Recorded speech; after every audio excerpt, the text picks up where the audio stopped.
Hello, everyone. Welcome to Goodwill Columbus Workforce Development Live, or if you're watching the replay, thanks so much for joining us.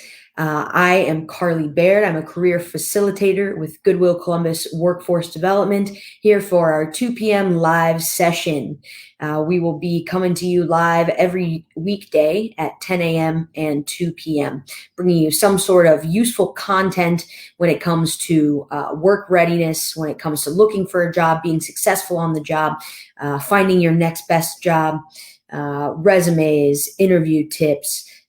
Today, we're talking about communication. Communication, not only helpful at work, but anywhere in your life. So welcome to our session today, our 2 p.m. live session on the ABCs of communication. We're breaking communication down to talk about the basics and the fundamental and foundational elements of communication so that we can be the best communicators in our life. Because whether it is, a relationship, whether it's a friendship, whether it's work, peers, family, whatever the situation, wherever you find yourself with another human being, that will require communication, period. It is an incredibly useful skill. And if you're going through your life thinking that I don't need to be a good communicator, you are likely mistaken. So please stick around. We're going to learn a little bit about the basics of communication. If you have any questions, my good friend Victor is moderating this afternoon, and he will be able to answer any of your questions.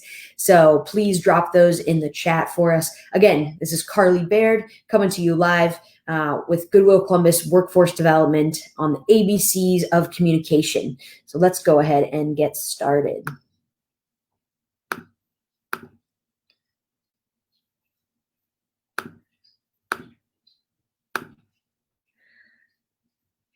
All right. Well, we're going to be talking about the basics of communication. So I want you guys to take a moment and think about your own communication skills. Go ahead and rate your communication skills from 1 to 10. Maybe before we do that, you might ask, what does communication skills mean to you? Think about that. What does that mean? I talked a little bit about in my intro, but what might that, what might that impact? What might that include? Think about that. How many ways are there to communicate? We'll be reviewing that today. And now go ahead and just come up with, in your mind, how would you rate yourself as a communicator from 1 to 10? Go ahead and come up with a number now. And then a second question for you is, how would others rate your communication skills? This might be a great practice. You could even ask the people around you to rate your communication skills. It's very important to get that type of feedback and find out how you're doing. See if your rating matches up with those closest to you, with those around you. It could be a great practice. If you are watching us live, please share what you think your communication skills are in the chat box. Rate yourself 1 to 10. So let's talk about communication. What is it and what are communication skills? So according to these definitions, communication is simply the act of transferring information from one place, person, or group to another. Every communication involves at least one sender, a message, and a recipient. This may sound simple, but communication is actually a very complex subject. This is just the basics we'll be reviewing today. We have whole college degrees on communication. We could have a whole series of courses, and we could talk all day long about communication. Communication skills are abilities you use when giving and receiving different kinds of information. Communication skills involve listening, speaking, observing, and empathizing. A lot of important elements of communication there. So here, let's talk a little bit about some forms of communication. So there's the spoken or the verbal communication, which could be face-to-face, via the telephone, radio, or television, or other media. It's spoken or verbal. That's kind of the communication that we think of most often, but we sometimes forget that there's also nonverbal communication. So that's body language, gestures, how we dress, or even how we act, or even our scent. These are some of the nonverbal communications that we might be sending at any time. I mean, think about sometimes when you've talked to someone that their verbal communication was incongruent with their nonverbal communication. You might go up to someone and you say, "Hey, how are you?" And they say, "I'm great," with a frown face, no emotion. "I'm great." That is an example of some incongruency between your verbal communication and your nonverbal communication. So it's something that we want to think about at all times. Sometimes we tell each other to tell our face. Tell your face. If you are happy, tell your face that you're happy because you're not looking so happy. So we want to think about that. Really keep that in mind. How am I showing up, not only in my words, but in how I'm displaying myself, how I'm presenting myself. How am I conveying messages? How am I communicating in a nonverbal way? Another form of communication is written communication. So letters, emails, books, magazines, the internet, or via other media. We see written communication all the time. If you are a social media scroller, like I am, you'll see all kinds of written media, written communication. I'm sorry. Just by scrolling very easily. Anywhere we walk around, we see billboards, we see advertisements, written communication. Some of those things might also include visualizations. So graphs, charts, maps, logos, and other visualizations can communicate messages. So there's a lot of different forms of communication, all the way down to visualizations, things that have no words at all, but maybe just have an image that you associate with a certain idea or concept or person or place or thing. So there's one communication skill that is often overlooked, but it is so crucial. So I'm going to quiz you guys. Go ahead and drop in the chat if you happen to know what's one communication skill that's often overlooked, but is very crucial. Give you a couple seconds to answer here. If anyone has an answer, what might that form of communication be? That communication skill that's often overlooked. Give me another second. If anyone is going to guess, and that's listening. Listening is incredibly important, you guys. Listening, the phrase that we have one mouth and two ears, so we should be listening twice as much as we're speaking.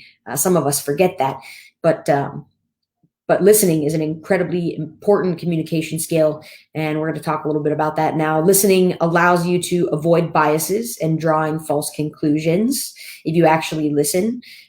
Building rapport, allows you to build rapport and relationship with someone by listening to them. It allows you to make connections between different concepts, different ideas, different conversations. But again, you really have to listen in order to make those connections.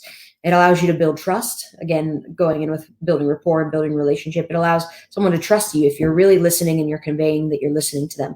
And then it also allows you to learn.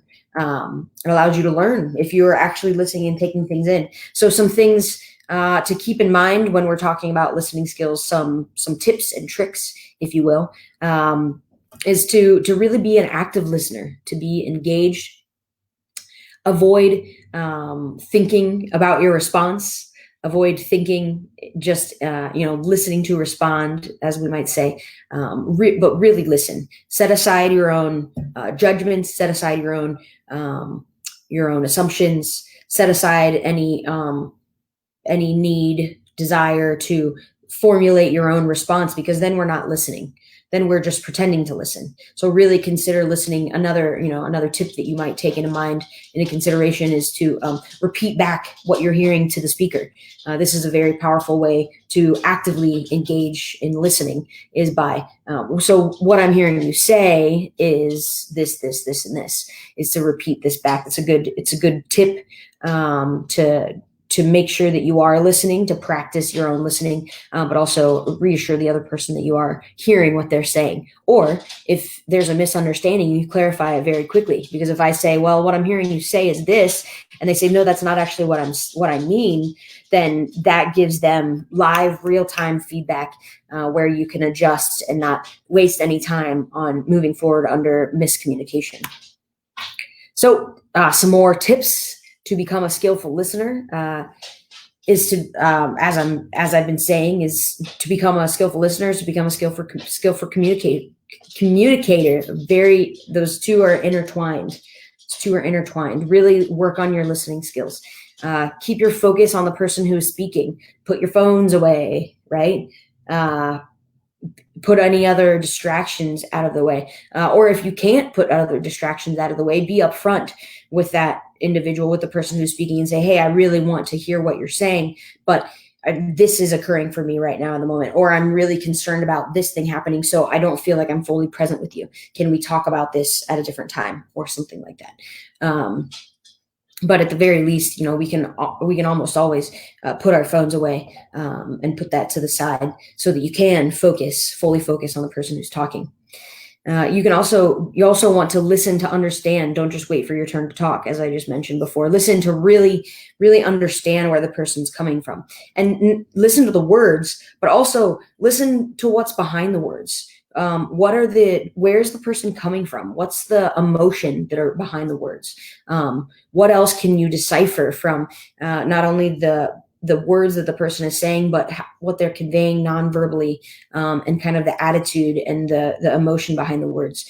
Think about that as well. That is a practice that can get you into a practice of really deep listening, where you're really paying attention not only to the words, but also trying to put yourself in the person's shoes to understand where they're coming from. That's a great way to practice empathy and deeply connecting with someone. And if you don't understand something, ask questions. Like I said before, try repeating back to the speaker. Well, what I heard you say is this. Or if you don't quite understand something, well, I think I heard you say this. Is that what you meant?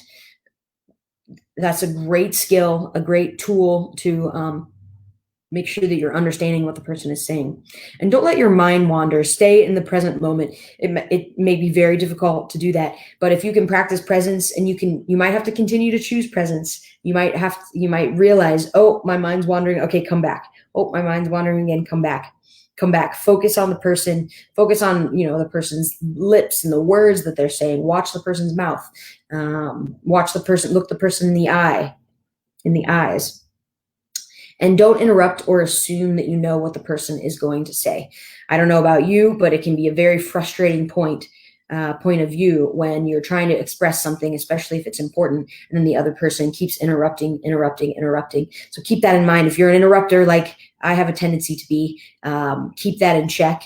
You might make a note if you're really excited about something, you don't want to forget it, but really focus your attention and give the person who's speaking the time, energy, and space to really convey what they're trying to say. So those are my basics of communication. That's the ABCs of communication for you today. Thank you so much for joining us, everyone. Again, my name is Carly Baird with Goodwill Columbus Workforce Development. We're very happy you joined us today. If you have any questions, drop them in the chat. Please follow up with us. We have a link in the comments that if you are looking for more information or more services, we are here. Goodwill Columbus Workforce Development is here for you and your job search journey. We are here to help you get that next job, work on your resume, work on your interview skills. Maybe you want to upskill. Maybe you want to gain some extra skills in order to get a promotion or change careers. Shift into something different. So Goodwill Columbus is a great place to come in order to get that assistance. Thank you so much for joining us, you guys. And please remember to like this video, like our pages, and share it with anyone you think might be interested. And we'll see you again tomorrow at 10 and 2. Thank you so much, everyone. Have a great day.